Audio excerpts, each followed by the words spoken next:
Hi everybody, my name is Max and I'm within the business unit Test and Measurement at Kistler. Today I'm going to speak about measuring cables, why they are so important, about cable layer structures and about the installation of cables. But first things first, the measuring chain. A typical piezoelectric measuring chain includes a sensor to acquire physical measurements. In case of today, it is a triaxial preloaded force sensor. This sensor generates a very small amount of electrical charge in size of magnitude of picocoulomb, depending on the applied force. The sensor is connected to the charge amplifier with a cable. Each sensor has a sensitivity, in our case it is picocoulomb per Newton. And the charge amplifier uses the sensitivity to calculate the pure physical measurement. In our case it is Newton.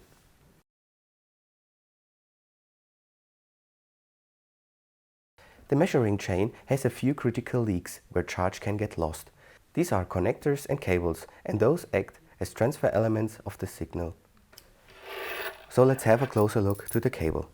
When using piezoelectric measurement technology, the critical factor for cables is the insulation resistance. The greater the insulation resistance in the complete measuring chain, the less charge can get lost, and thus the more stable is the signal.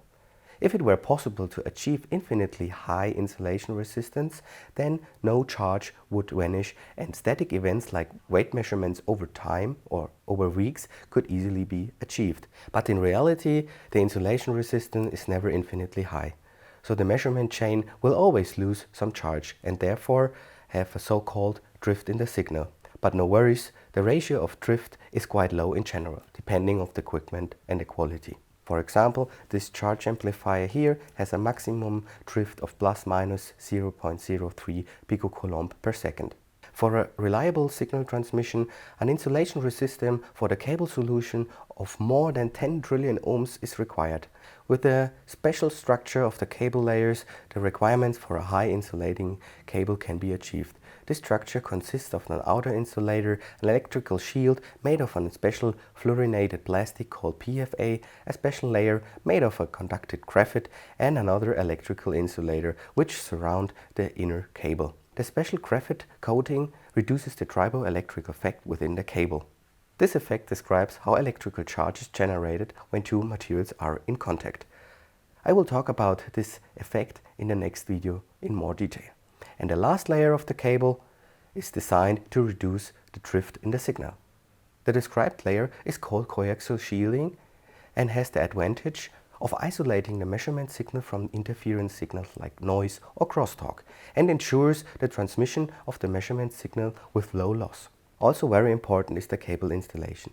Cables should be routed without tension, knicking and sharp bends, particularly at the connectors. In environments with high vibrations, cables should be taped or clamped to avoid mechanical damages. For high impedance cables, this also removes triboelectric noise.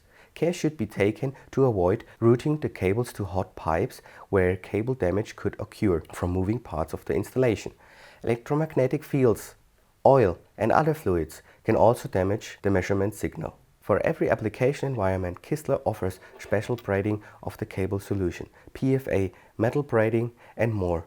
When it comes to high humidity environment or water application, Kistler offers connectors and cable solutions up to a protection class of IP68. I hope this brief introduction of cables was helpful for you. Soon we will publish a second video about the triboelectric effect in which I will explain possible impact on your measurement signal, so stay tuned. And if you have any questions in the meantime about cable solutions, please feel free to contact us. Kistler Sales and application specialists are happy to help you.